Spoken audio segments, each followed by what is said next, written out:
Hello students, today we will start the second unit of our English book Beehive Reader. In this second unit, today we will read about the poem The Solitary Reaper. Student, this poem is written by William Wordsworth and it is written in 1805 and it was published in 1807. This is a long poem, या we can say this is a long story, we can say it ballad.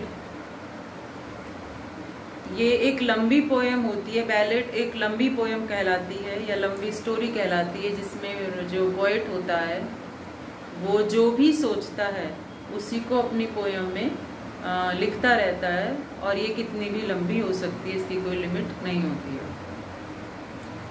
ठीक है, तो हम start करते हैं। Solitary reaper.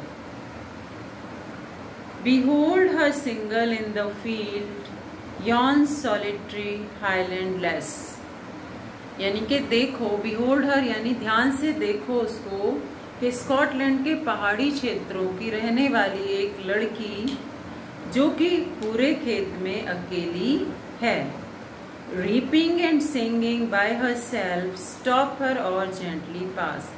जो कि reaping कर रही है, रीपिंग कहते हैं फसल काटना, जो कि खुद ही फसल काट रही है और खुद ही उसको इकट्ठा भी कर रही है। और क्या कर रही है? By her singing by herself, stop here or gently pass. और साथ साथ धीरे धीरे गाना भी गा रही है। और वो क्या कह रही है कि यहाँ रुको, यदि गाना सुनना है तो यहाँ रुको, अदरवाइज यहाँ से शांतिपूर्ण तरीके से चले जाओ। Alone she cuts and binds the grain and sings some melancholy strain। अब वो अकेली है जो अनाज को काट भी रही है और बाइंड्स साथ साथ उसको बांध भी रही है। And sings some melancholy songs, और क्या उदासी भरा गाना भी साथ साथ गा रही है। Oh listen for the wail profound is overflowing with the sound। और वो क्या कह रही है? Oh listen, सुनो, वो गहरी घाटियों सुनो, उसके गीत को सुनो, जो जिस लय के साथ वो गीत गा रही है उस लय के साथ वो घाटी भी बहकर निकल रही है। उसके बाद नेक्स्ट पैरा देखते हैं, next stanza. No nightingale did ever chant more welcome notes to weary bands. अब वो कह रहे हैं कि इतना मधुर, किसी नाइटिंगेल कहते हैं, यहाँ पे पोइट ने बुलबुल पक्षी को कहा है कि नाइटिंगेल ने भी इतना मधुर गीत नहीं गाया होगा। उसकी तुलना उन्होंने बुलबुल से की है, जितना की more welcome notes to weary bands, जितना वो ये स्वागत गीत गा रही है। Of travellers in some shady haunt among Arabian sands. और वो कह रही है कि स्वागत गीत किसके लिए? कोई भी थके हारे लोगों के समूह के लिए, जो कि धूप में चल के आते थे और फिर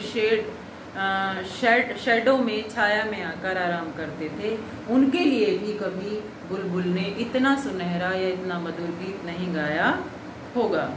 A voice so thrilling never she heard in springtime from the cuckoo bird। और वो क्या कह रहे हैं कि ऐसी रोमांचक आवाज, इतनी मधुर आवाज कभी बसंत के दिनों में कोयल ने भी नहीं गाई होगी। Breaking the silence of the seas among the farthest Hebrides।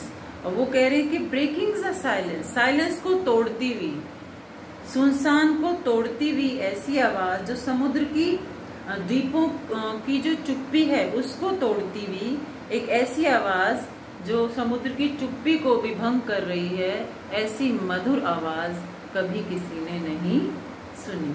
तो students, these are the two stanzas which we have discussed today, and next two stanzas we will discuss tomorrow. Thank you.